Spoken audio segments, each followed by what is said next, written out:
Content is intended to provide accurate information, however, is not intended as financial, tax, or legal advice. Please consult a financial, legal, or tax professional for specific information regarding your individual situation. Opinions expressed and provided are for general informational purposes only and should not be considered a solicitation for the purchase or sale of any security. Welcome to Game Plan for Retirement, presented by Chris McIntire, Northwest Ohio's retirement planning resource.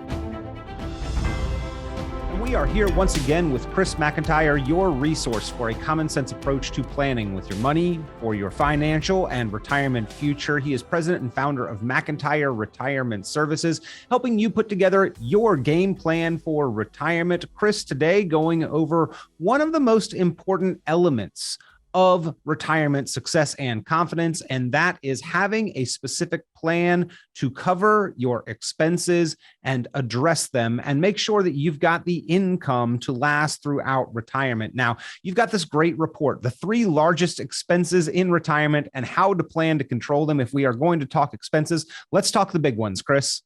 Well, sure. Yeah. Inflation is one of them. It is an expense. It's almost like a hidden tax or a stealth tax. And Ben Bernanke, when he was the president of the Federal Reserve, actually testified in Congress that inflation is the same thing as a stealth tax. And the irony is Bernanke was our president of the Federal Reserve when we did not have a lot of inflation like we're looking at right now. So, it's certainly something that is at the forefront here in 2022 for everybody, and even as we're starting to wind down and looking into 2023, inflation is going to be the buzzword. And that ties into taxes as well, because that's taking away dollars out of our pockets. So taxes are going to be important as well, Peter. Well, when it first arrived or started to surge, they said that it was transitory or temporary. Chris, once prices inflate and go up, I don't really see them ever going back down. The inflation rate year over year, maybe, but the prices themselves that have already risen, I don't see a lot of adjustment back to quote unquote normal levels. And that's going to be the challenge for us as consumers.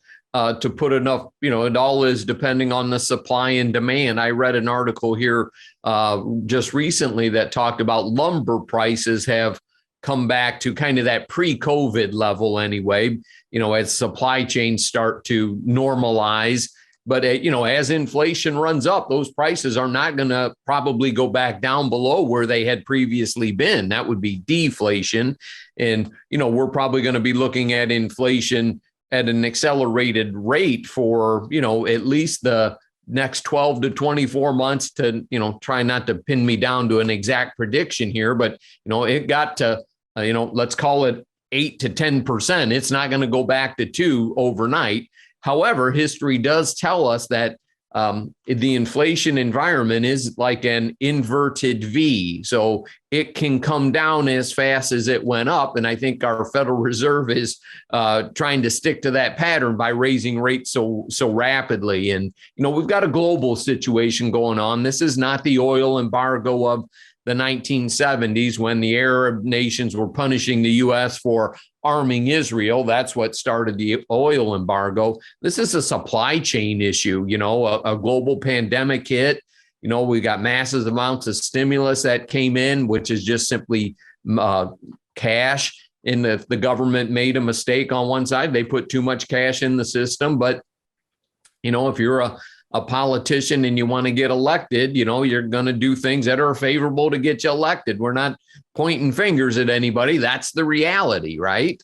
Stimulus money was very popular on both sides of the aisle and with the American public, but 20% of all of the dollars currently in circulation have been created since the onset of the pandemic. And you can go to the Federal Reserve Economic Data, Fred charts and statistics to check that out. But Chris, when you pump that much new money into the economy, the dollars that were in existence prior to that time get watered down. Their value decreases. Yeah, they certainly do. And as today's retirees are struggling to, let's say make ends meet with these rising prices, having that income plan in place is certainly paramount for them covering those basic expenses. Try to take pressure off of your investment portfolio. For those that are, living off of returns in the stock market or dividends and bond interest, 2022 has been an awfully tough year for, just investors. People that are still working are looking at 401k statements saying, oh my God, this hurts. Imagine being, a retiree here, just freshly retired and looking at that saying, man, I had 20% more money a year and a half ago than I do now. And, that's a hit. And, we've often talked about withdrawal rate risk or sequence of returns risk. And this is one of those years where, the sequence of returns is, can have certainly a large impact on today's retirees. Once again, we are talking with Chris McIntire, president and founder of McIntire Retirement Services. If you have questions, you have concerns, if you would like a complimentary plan review, a complimentary analysis, a retirement planning strategy session to put together your game plan for retirement, pick up the phone and give a call, 800-868-1194. That's 800-868-1194, 800-868-1194. Chris, adding up the cost, retirement can be very expensive. I think one of the most concerning things, at least in a recent conversation I had with a retiree, was that even if the market's not going down, I'm spending, so I'm losing money. And there is a fear that when the two happen simultaneously, it increases the potential likelihood of running out of money in retirement. Yeah. And, that's somebody's biggest fear typically in the non-pension environment we live in is running out of money, and having a plan in place with instruments that can guarantee that you don't run out of income, is certainly something you would want to have as, either your plan A or your plan B. Some folks have done very well, saved an incredible amount of money, and they're not necessarily concerned about running out of money, but they are concerned about having a solid income plan in place. So that certainly bodes well for, let's call it the baby boom generation, which is who we're dealing with here today, in a generation that does like to be active and spend dollars. This isn't the sit on the front porch in a rocking chair mentality that, may have been of the previous generation. And I don't think that's a fair assessment anyway, but these are today's baby boomers are jumping on airplanes, flying overseas, spending money that they've spent a career trying to earn and save so that they could do some of the things they've always had goals and aspirations for. But Chris, without a specific written game plan for retirement, a plan for retirement income in writing, the only way to combat the potential possibility of expenses exceeding our income and assets is putting that plan together, and we run the risk of running out. So we've got to identify some of our largest expenses and have that plan specifically formulated to address them. You've got a great resource that you've put together, kind of a 2-page report, the 3 biggest expenses in retirement and how to plan to control them. And ladies and gentlemen, if you would like this resource to go over on your own time, if you'd like to see how to plan, how to structure the plan and the assets specifically to address these expenses, if you'd like to talk it over with a family member, spouse, loved one, maybe a coworker who's been talking about retirement around the water cooler, pick up the phone and give McIntire Retirement Services a call, 800-868-1194. That's 800-868-1194. But Chris, number one on the list, our largest known expense in retirement, taxes. And a lot of times while we are during our working career, we don't really talk about the tax implications of the savings and the investments that we are accumulating.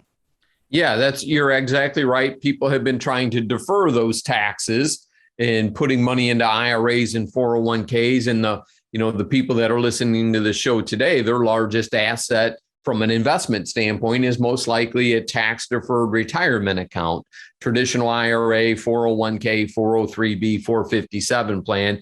If we've listed a number of the different taxes you're going to have as you go through retirement and even everyday life, but you're going to have federal income taxes, state income taxes. If you live in the state of Ohio, when you pull money out of those traditional accounts, okay, we have sales taxes when we buy things. We have property taxes if you own your own property. You have gift taxes, vehicle taxes, If your telephone bill has a number of taxes to it, if you buy an airplane ticket, if you rent a car in Florida, for crying out loud, stay in a hotel down there, look at all of the taxes that come out of there. If you were to look at your itemized bill, it is alarming. And we'll get into the whole healthcare side of things as a major expense, but taxes are ongoing because if you're healthy, you're out there spending money, and typically you're going to give your fair share to the Internal Revenue Service, and at 72 you've got to take those required minimum distributions, which is basically what we're doing right now for all of our clients. This is kind of that required minimum distribution season. In 2022 is a good year to consider Roth IRA conversions. I've got my IRA assets are down in value. Should I shift some of them over into a Roth IRA, pay taxes at a lower level, and hopefully they recover? And if you're watching on the podcast, I'm talking with my hands here, so maybe the visual helps you understand that. It may feel a little bit like pouring salt in the wound, though, at the moment, Chris, paying taxes while the account is down in value, but long-term gain from short-term pain. Yeah, certainly. And it depends on the individual situation, no question about it. So you want to make sure you've done your homework here before you just, at the drop of a hat, convert $100,000, for example. We have some tax brackets that we think are pretty favorable for folks to consider Roth conversions.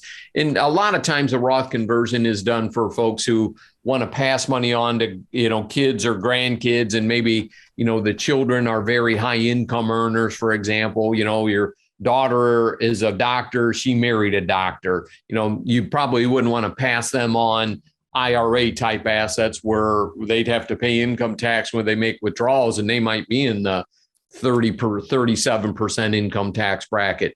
If you pass them on a Roth IRA, that's income tax free. U.S. government, the IRS, collected over $5.3 trillion in taxes last year. The Center for Retirement Research at Boston College estimated that the average American will pay over $480,000 in taxes over the course of their lifetime. So, Chris, obviously a big line item expenditure for us is taxes. Where possible, we want to plan proactively to control and minimize that tax liability, especially since a lot of that tax bill is probably realized in retirement. Yes, it certainly can be, Peter. It's just amazing. Being self-employed, we write quarterly checks to the Internal Revenue Service. And if every American had to do that, they would certainly demand more from their government. But since it just comes out of your paycheck, it's money you don't miss. And, a lot of people don't necessarily account for the dollar amounts in taxes that they're paying. And take Social Security, for example. They withheld money from your paycheck to pay it to you later on in retirement. And initially it was designed to not be taxed. Okay? And now it can be taxed, and they can tax up to 85% of your Social Security benefit, in whatever income tax bracket that money falls. So it could be the 22% bracket. So you're getting $20,000 a year from Social Security and paying 22% income tax on that. Now you're getting, basically $16,000, not $20,000. Once again, we are speaking with Chris McIntire. And if you would like to put together your game plan for retirement, the proprietary written retirement income plan that you can find there at McIntire Retirement Services, pick up the phone and give a call. Chris does offer the opportunity for you to put that together with the help of an experienced, qualified professional. No cost, no obligation. We have seen similar plans go upwards of $1,000 to several thousands of dollars. But just for being a radio show listener or podcast viewer, you can get your hands on that plan, get it put together and structured for your unique individual situation, along with the help of Chris McIntire, your resource here on the program. All you need to do to get started, pick up the phone and give a call, 800-868-1194. That's 800-868-1194. For the most part, Chris, preparing taxes, paying taxes is kind of historical. It is looking back at last year. What you are proposing is really taking a different look and perspective at that and being much more proactive, looking forward at controlling that tax liability into the future, especially in the face of potential tax increases in the future. May be very valuable to be a little bit more proactive. Yeah. And, Peter, we don't know who's going to be in power making the choices and the decisions here. And, this year in 2020, they've enacted some tax increases. What they're going to say is on corporations. So that's a tax increase. Where do you think that money will get passed on to? The Trump tax cuts from 2016 will expire in 2026. So income tax rates will go back to where they were previously. So the 12% bracket goes to 15. The 22% bracket goes to 25. So those are some things that are already set in stone to happen. Nobody knows what the legislation is going to do. And it depends probably on, who's running the House Budget Committee and so on and so forth. We'll avoid a political discussion here today, but we would call that legislative risk, right? They could, in fact, change the required minimum distribution amounts if they wanted to. That would also affect taxation, just like they did with the way IRAs are distributed when the owner passes away and wants to give money to kids or grandkids, non-spouse beneficiaries, to be more specific. A lot of times that money's got to be distributed within 10 years instead of over their lifetimes. Again, we've got to understand all the implications as well as the strategies and opportunities that are available to control that tax liability. What is our largest known expense in retirement? And we are talking with Chris McIntire today about this report that he's got available, the resource, The 3 Biggest Retirement Expenses and How to Plan to Control Them. If you'd like to get your hands on this and go over it and review it on your own time, pick up the phone, give a call. 800-868-1194. That's 800-868-1194. If you would like to formulate your game plan for retirement, a specific written retirement income plan that addresses these factors, your opportunity to do that, no cost, no obligation. Just give a call to McIntire Retirement Services. Set up a conversation, a convenient time for a complimentary review and strategy session with Chris McIntire. 800-868-1194. That's 800-868-1194. From our largest known expense, taxes, Chris, we move to number 2 on the list, our largest potential expense. Now, I think this is going to be a known expense to some extent anyway, but just how big this line item is in our retirement budget, just how much of an expenditure this constitutes is the potential here. And the potential is that it could get pretty scary pretty quick. Healthcare expenses. Peter, I'll tell you, my wife and I spend over $30,000 a year on healthcare expenses while we're working right now because we have to pay for our own health insurance. A lot of retirees today think that I'm going to turn 65, I'll get Medicare, my health insurance is going to go down or it's basically free. Well, they take $173 a month out of your Social Security benefit for Part B of Medicare, which covers 80% of your basic doctor visits, so then you go out and spend maybe another $200 a month on that supplemental piece that you need.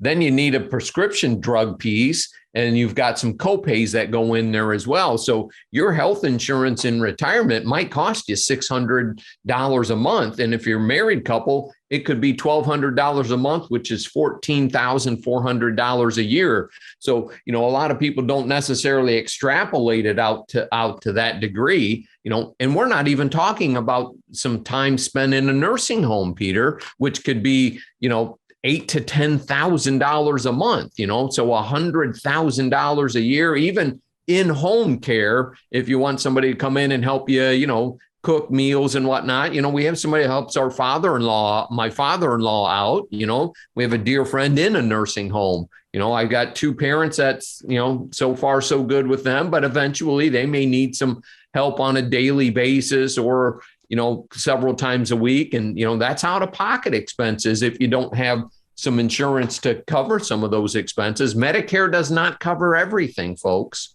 Health View Services estimated that the average healthy 65-year-old couple entering retirement can expect to spend over $360,000 on Medicare premiums alone over the course of retirement. Now, we know that a lot of additional income for that same couple would come in from Social Security, but that is a substantial figure, Chris, and something that we absolutely have to plan and prepare for. If you care, careful planners are going to plan for care expenses. Correct. Yeah. I mean, I'm 57 years old and I have, care in place if something happened and I had to go into a nursing facility, right? I wanted to get it while I was young, while it was cheap, and so on and so forth. And I'll be done paying for it by the time I get to where I'm going to need it. So many different ways to structure, some of these other types of healthcare potential expenses that will come up. There are others that aren't potential, that are just part of normal living. We have to have some catastrophic insurance in case you go to the hospital, like cancer comes into play, diabetes treatment. I mean, there are several issues that, today's Americans deal with, especially the diabetes epidemic we have. Let's face it, we have a terrible diet in the United States. Chris, let's talk about some of those additional costs, the potential for nursing care, assistance, long-term care. What are the options to address those? I know that traditional long-term care insurance does not seem to be as prevalent, nor was it really a method of addressing this issue that seemed to be attractive to a lot of individuals when it was more prevalent. Yeah. And a lot of people have a bad taste in their mouth from the traditional long-term care insurance and the fact that premiums increased, certain coverages might have been denied, so the state departments of insurance have, written some guidelines to, even that piece of it out. So I'll tell you what I have. I have a life insurance policy that has a death benefit. And let's just say it's got $300,000 to use a round number, of a death benefit, that if I went into the nursing home, I can use 2% of that death benefit on a monthly basis. So it's got like a long-term care rider to it. Some insurance companies will call them a chronic illness rider, which means it might not be as specific to, you have to be in the nursing home. We're going to reimburse you for expenses you are paying. Some of them are indemnity type riders that says you can pay anybody you want to. You can trigger the benefits even if you aren't getting the care. And you can't do 2 of the 6 activities of daily living, or you have a cognitive impairment. So I know that's pretty technical coming over the airways in a short amount of time, but nowadays there's 2 ways that most long-term care policies or insurance protection are written. And that's, attaching it to a life insurance policy, because that's not use it or lose it. If you pass away, somebody's going to get the income tax-free death benefit. And then you could also then, if you can say, look, I got some money sitting in a bank in a CD. I don't want a life insurance policy. Then a lot of times you can do a tax deferred annuity that'll have a long-term care piece to that says, hey, if you go in, here's how much we'll pay for a month.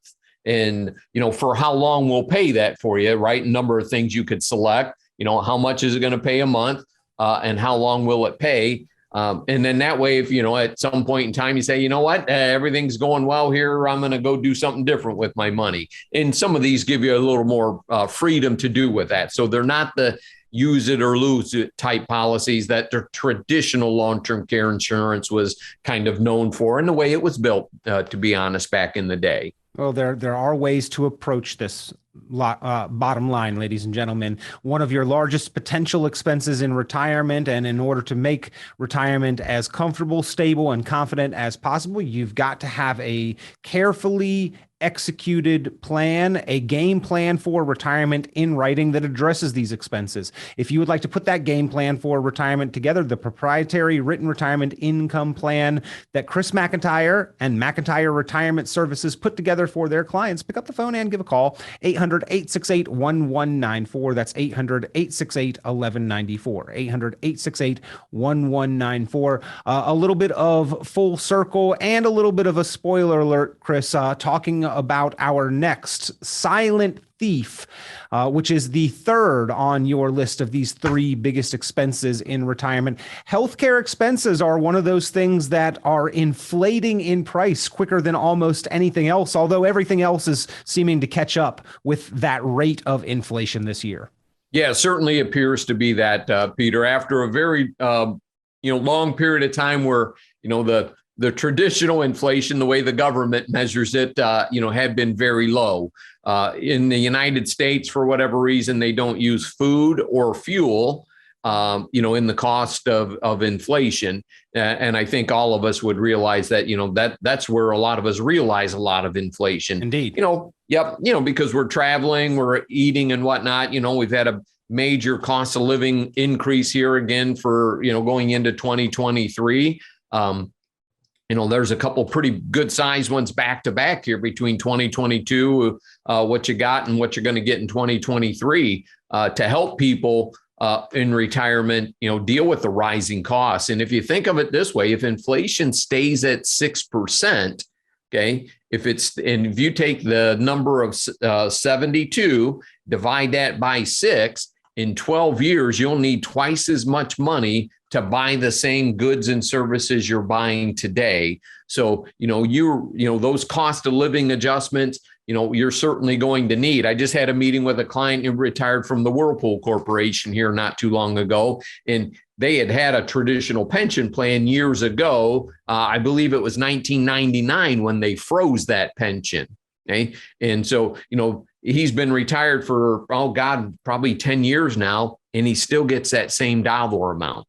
So think what inflation has done to that, especially this year, that those dollars are going further. So that's the inflation threat. Again, we began the show with inflation is a stealth tax. This year, it might not be so stealth. We see it. It's hitting us in the face about everywhere we go. And hopefully 2023 gets some relief to millions of Americans who really need it. And, and let's call it, this is a global phenomenon that everybody's dealing with right now, buddy.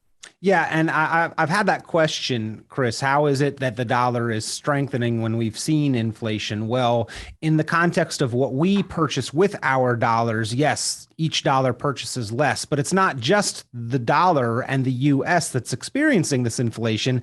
Every currency worldwide is experiencing it, and most have experienced actually a higher, even more rapid inflation than the US dollar has. And so when there's global uncertainty and volatility, the dollar seems to strengthen in comparison with other currencies. I know there is a financial rule, Chris. It talks about how long it takes for your money to double if you are earning compound interest. It's called the rule of 72. So if I am earning 7.2%, it takes my money 10 years to double. I just divide my interest rate into the number 72. If I was earning 10%, it'd only take 7.2 years, and vice versa. However, at 8% inflation, it would only take 9 years for our expenses to double. See, it works the same way with compounding interest as it does inflation. So this high inflation rate really is scary, especially for those on pensions and fixed income, like you mentioned. Yeah, absolutely, buddy. And, it hurts everybody. I'm a boater. We paid a lot more for gas this year than we did the previous year. Go to the grocery store. And, the Federal Reserve's got a heck of a job that they're trying to do right now to get the inflation level back down. And, they do that by what they call demand destruction. They're trying to slow the economy down. That means people lose their jobs. They get laid off. And so, this certainly comes with some pain. So, be nice to your neighbor, guys. A lot of people are suffering right now across this great country. And that pain's certainly going to get a little bit worse. And hopefully they can, what they call a soft landing. So bring inflation down before the economy goes into too much of a recession. And they probably have a better chance of pulling that off here in the United States than they do in Europe, because obviously the British pound, the currency, has fallen substantially. So when they're buying oil, which trades in US dollars, it takes more pounds now to buy that same amount of oil. And, for heating, because, obviously their energy, a lot comes from the Russian side of things. And we all are aware of that through watching the headlines over the last year. Yeah. Well, this is a great resource, Chris. This report of the 3 biggest expenses in retirement, how to plan to control them. Ladies and gentlemen, you've got to have a written game plan for retirement, including that component of how to cover expenses with income, a written retirement income plan. That's what Chris McIntire will help put together along with you for you. If you would like to take advantage of that offer and opportunity, if you'd like this report to go over on your own time, pick up the phone, give a call, 800-868-1194. That's 800-868-1194.